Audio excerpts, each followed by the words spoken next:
အာနာကိုဆက်လက်ချုပ်ကင်ဖို့စစ်ခေါင်းဆောင်မင်းအောင်လှိုင်သမရလုပ်ဖို့ရွေးချယ်လိုက်ပြီဆိုတဲ့သတင်းပေါ်ထွက်လာပါပြီ။သတင်းလဲမစခင်ကျွန်တော်တို့ YouTube Channel ဘေးနားကခေါင်းလောင်းလေးတီးပေးကြဖို့တောင်းဆိုပါတယ်။မင်းအောင်လှိုင်သမရလုပ်ဖို့ရွေးချယ်လိုက်ပြီဆိုတဲ့သတင်းပေါ်ထွက်လာပြီဖြစ်ပါတယ်။ယနေ့နေ့ပိုင်းနေပြည်တော်ပြည်သူ့လွှတ်တော်စည်းဝေးတွင်စစ်ခေါင်းဆောင်၏အမည်စရင်းကိုဒုသမတလောင်းဖြစ်ကြေညာခဲ့ရာအများယူဆထားသည့်အတိုင်းအာဏာရှင်မင်းအောင်လှိုင်သည်အရက်ဝတ်လဲပြီးအာဏာဆက်လက်ချုပ်ကင်သွားတော်မူဖြစ်ပါတယ်။ဒုသမတလောင်းများဖြစ်ပြည်သူ့လွှတ်တော်ကိုယ်စားလှယ်အစုအဖွဲ့ကအာဏာရှင်မင်းအောင်လှိုင်ဖြစ်ပြီးအမျိုးသားလွှတ်တော်ကိုယ်စားလှယ်စုအဖွဲ့ကဒေါ်နန်းနီနီအေးတို့ကိုရွေးချယ်ထားပါတယ်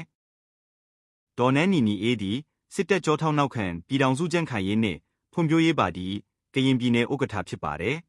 ။နောက်ဆုံးရရှိထားသောအချက်အလက်များအရစစ်ခေါင်းဆောင်ဗိုလ်ချုပ်မှုကြီးမင်းအောင်လှိုင်ကသမရဒင်း၏လူယုံဗိုလ်ချုပ်ကြီးဟောင်းညိုစောကဒုသမရနှင့်ကရင်တိုင်းရင်းသူဒေါ်နန်းနီနီအေးကဒုသမရနှင့်ဖြစ်လာမည်ဟုသိရှိရပါတယ်။